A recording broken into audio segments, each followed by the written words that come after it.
સુરતમાં કાર ચાલકે બાઇકને ટક્કર મારતા બબાલ થઈ। બાઇક ચાલકે મળતિયાઓને બોલાવીને હુમલો કર્યો। કારમાં બેઠેલા માતા પુત્ર પર લુખ્ખાઓએ હુમલો કર્યો।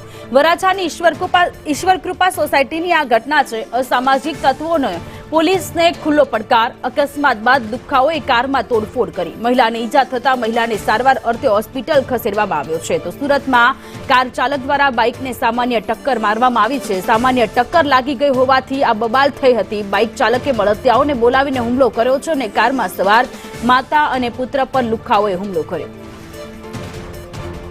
આઝમ સાલે ફોન લાઈન પર જોડાયેલા છે। આઝમ, સુરતમાં કાર ચાલક દ્વારા બાઇકને સામાન્ય ટક્કર લાગી જતા કારમાં સવાર માતા પુત્ર પર કેટલાક લુખ્ખાઓએ આવીને હુમલો કર્યો છે।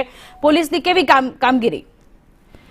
વરાછા વિસ્તારમાં રહેતા એક પરિવારના માતા અને પુત્ર કાર લઈને વરાછા વિસ્તારમાં આવેલા ઈશ્વરકૃપા સોસાયટી પાસેથી પસાર થઈ રહ્યા હતા। એ દરમિયાન કાર ચાલકથી આગળ જતી બાઇકને સામાન્ય ટક્કર લાગી હતી, જેને લઈને ઉશ્કેરાઈ ગયેલા બાઇક ચાલકે તેની સાથે રહેલી મહિલાએ કારમાં બેસેલી મહિલા સાથે બોલાચાલી કરી હતી અને ત્યારબાદ વાત ઝપાઝપી સુધી પહોંચી ગઈ હતી। એટલું જ નહીં, બાઇક ચાલકે એના મળતિયાઓને બોલાવી લીધા હતા। 8 થી 10 જેટલા લોકો તે આવી ગયા હતા અને કારમાં બેસેલા મહિલા અને તેના પુત્ર પર હુમલો તો કર્યો હતો, ઉપરાંત જાહેર લોકોની વચ્ચે કાર પર ચડીને તોડફોડ કરવામાં આવી હતી। આ દ્રશ્યો જોતા એવું લાગે છે વરાછા પોલીસને આ અસામાજિક તત્વો દ્વારા સીધો પડકાર ફેંકવામાં આવ્યો છે। જી, આભાર તમામ વિગતો માટે।